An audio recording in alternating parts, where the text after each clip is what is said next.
চলে যাবো। ওগো আমার বাছার যে ক্রমেই বাড়লো।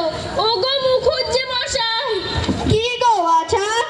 আমার বাছার যে ক্রমেই বাড়তে লাগলো। ওই কি বলে, তোমাদের হাসপাতালে নিয়ে চলো। হারুর বাবাই তো এতক্ষণ দেরি করে রাখলো। আমি তো চাই প্রথম থেকেই বলছি। চল চল।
শেষ হলো আমাদের নাটক রোগের চিকিৎসা।